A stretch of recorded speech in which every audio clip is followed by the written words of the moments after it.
बदलत्या आहारामुळे मानवांचे आरोग्य बिघडले. डॉक्टर सूरज तंटक.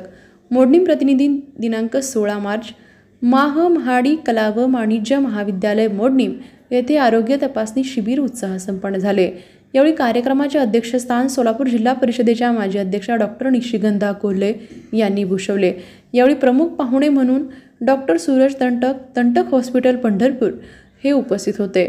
डॉक्टर तंटक जीवनशैली व आहार नियोजन या विषयावरील व्याख्यानात बोलताना म्हणाले की आज शेतीमधून जास्तीत जास्त उत्पादन घेण्यासाठी शेतकरी रासायनिक खते व कीटकनाशके मोठ्या प्रमाणात वापरत आहेत.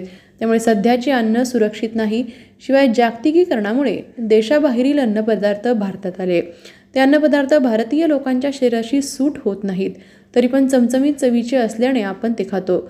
अर्थात आपल्या बदलत्या आहारामुळे स्वतःचे आरोग्य बिघडत चाललेले आहे. याकडे मानवाचे दुर्लक्ष आहे. म्हणूनच आज दवाखान्यात पेशंटची गर्दी झाल्याची दिसून येते. 2 वेळेस पोट भरून केलेलं जाणारं जेवण 3 वेळेस केलं तर फारच चांगले असते, असेही ते म्हणाले.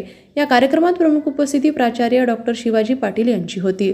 या शिबिरात महाविद्यालयातील उपस्थित सर्व विद्यार्थी-विद्यार्थिनी, प्राध्यापक वृंद व शिक्षकेतर कर्मचाऱ्यांची हिमोग्लोबिन तपासणी, जेवणाआधी व जेवणानंतरची शुगर तपासणी, BP तपासणी, ऑक्सिजन लेवल तपासणी करून घेतली गेली. महाविद्यालयातील सर्व विद्यार्थ्यांचे HB हिमोग्लोबिन तपासण्यात आले. यावेळी कार्यक्रमाचे सूत्रसंचालन प्राध्यापक निलेश माने यांनी केले, तर आभार प्रदर्शन प्राचार्य डॉक्टर शिवाजीराव पाटील यांनी केले. हा कार्यक्रम यशस्वी करण्यासाठी राष्ट्रीय सेवा योजनेचे कार्यकारी अधिकारी प्राध्यापक सुहास पाटील, प्राध्यापक डॉक्टर सुभाष गायकवाड, प्राध्यापक डॉक्टर भांगे PB, प्राध्यापक सौ स्वाती बेलपत्रे, प्राध्यापक सौ हेमलता मत्रे, सचिन बनसोडे व सर्व शिक्षकेतर कर्मचाऱ्यांनी परिश्रम घेतले.